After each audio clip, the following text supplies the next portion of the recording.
Байцгаана уу? Та бүхэндээ видео үзэж байгаа өдрийн мэндийг хүргэе. За, Brisbane хоттой холбоотой пост видео оруулснаас хойш хүмүүс надаас Brisbane хотын талаар маш их чатаар асууж байна. Тэгэхээр би та бүхэндээ нэг товчхон видео олгоод хэлчихвэл бас бусад мэдхийг хүсэж байгаа хүмүүстээ хэрэгтэй болов гэж бодлоо. За, миний хувьд болохоор яг гэр бүлийн хамт Brisbane нүүж ирээд яг 3 сар болж байгаа. Тэгэхээр яг энэ 3 сарын хугацаанд Brisbane хот миний нүдээр ярина. За, тэгээд магадгүй миний хараагүй ч юм уу өөр эсвэл бусдад одоо хэлхийг санал болгохыг хүсэж байгаа зүйл байвал Brisbane-д байгаа монголчууд маань миний видеоны доор коммент болгоод үлдээгээрэй. Хэдүүлээ мэдээлэлээ бусдад ингээд хамт түгээцгээе. За, хамгийн ихний зүйл хэд хоногийн өмнө миний мэдээлсэн нийтийн тээвэр 50 цент болсон. За, энэ мэдээллийг бол ерөн зарим хүмүүсийн хувьд болохоор зөвхөн сонгуулийн шоу ч юм уу те 6 сарын хугацаанд үргэлжлэн гэсэн хандлагууд ч юм уу тиймэрхүү яриаг бол маш их гаргаж ирсэн.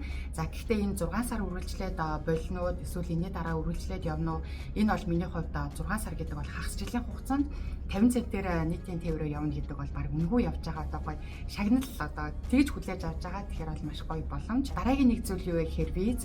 За, Австралид амьдарч байгаа хүмүүсийн хувьд бол виз маш чухлаа. Одоо байгаа визийн дуслаа гэхэд дараагийн ямар визэнд хөдөлөх үү?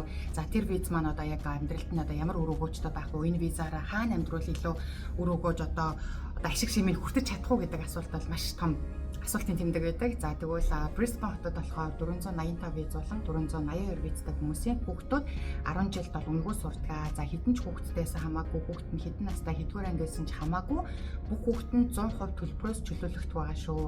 За, мөн дараагийн нэг гоё зүйл нь гэвэл City-гээс suburb руу явдаг фери, үнгүй фери байдаг. За, төлбөртөөч фери байгаа, үнгүй ферич байгаа. За, феринийхаа яг цагийн хуваарийг хараад суувал за, мөн нийтийн тээвэрдээ бүр 50 цент ч өрөхгүй. За, бүр үнгүй явах боломжтой. За, мөн феритэй адилхан автобуснууд байдаг. Яг тухайн suburb-уудаа ингээд тойроод дүүргүүдээ гэсэн тойроод ингээд явж идэг үнгүй нийтийн тээврийн үйлчлэгээ мөн байдаг. За, тэрэнд суувал за мөн бас үнгүй явах боломжтой байна. За, Brisbane хотын дараагийн нэг гоё зүйл юу вэ гэхээр Gold Coast буюу Sunshine Coast гэдэг юм гоё далайнуудтай, аялал жуулчлалын хотуудтай гэх юм уу. За, Gold Coast бол алтан эрэг гэдгээр бол хүмүүст маш их алдартай. За, энэ дээр бол зөвхөн Brisbane хотоос гэлтгүү Австралийн бүх хотуудаас хүмүүс өөрөө аялах гэж, амрах гэж энэ хотууд руу бүр зорж нислэгээр ирдэг. За, тэгвэл Brisbane амьдарч байгаа бидний хувьд ийшээ бол автобус юм уу трейнер нэг цаг яваал очичдаг. Тэгээ яг Brisbane хотод маань амьдарч байгаа хүмүүсийн хувьд болохоор яг хагас бүтэнсийн амралтын өдрүүдээрээ бүгд Gold Coast юм уу Sunshine Coast руугаа ингээд гараад амрахаа явчихдаг. За, бүтэн сайн нэг буцаад ийм гоё хотуудтай байна. За, тэгээд Brisbane хотын хувьд би ингээд анх нүүлээ гэхэд бол ерөн хүмүүс уйдгартай Boring хотынхаа хүмүүс тэгдэм байлээ. Нэг Сиднейгээс жоохон тийм л ахтай гэдэг надад комментуудыг аягүй өгчээсэн. Гэтэ тэр хүмүүсийн хувьд болохоор өөртөө бас Brisbane очиж үзээгүй. Яг ингээд нэг амд амьдсан нэг тийм яриа байдаг байсан. За, миний хувьд болохоор өмнө бас Brisbane юусоо ирж байгаагүй. Сиднейд амьдарч байхдаа Gold Coast руу аялах гэж нисэж очиод за буцаад Сидней руугаа нисээд ирчихсэн. Brisbane-ийн талаар бүр юусоо мэдээлэл байгаагүй. За, тэгээд хүмүүс жоохон тийм гээд ийм Boring те жоохон уйдгартай ийм хот мод гээд ирсэн бүр надад ямар ч тийм ингээд бодол төрөөгүй. Бүр яг Сиднейд ирсэн юм шиг. Сиднейд байдаг бүх юм Brisbane байна. Хотын төв нь адилхан те. За, дэлгүүр хошоо, үйлчлэгээний төв юу гэдэг бүх юмнууд нь байна. Тэгээ хөгжлийн хувьд хоцорсон ч юм уу, хөдөө талдаа тийм уйдгартай тийм хот бол ерөөсөө байгаагүй шүү. Яг Сиднейтэй бол адилхан санагдсан. За, тэгээд ажлын олдцын талаараас хүмүүс айгүйх асууж исэн. За, миний хувьд гэвэл би Сиднейгээс яг Brisbane хотын салбар руугаа томилогдож ирсэн болохоор ажил хайж юусоо явж байгаагүй. Тэгэхээр тэр талын туршлага байхгүй. За, манай нөхрийн хувьд тэгэхээр Сиднейд хийжсэн ажлаа манайшаа бүрүүлээд шууд ингээд хийцэн. Гэхдээ 2032 оны Олимп Brisbane хотод болох гэж байгаа. За, тэгээд Олимптой холбоотой бүтээн байгуулалтууд бол Brisbane-д бол аль хэзээний эхэлсэн маш их метроны замууд баригдаж байна, буудлууд баригдаж байна. За, мөн маш олон барилгууд баригдаж байна. За, мөн удахгүй Star Casino нээлттэй их гэж байгаа.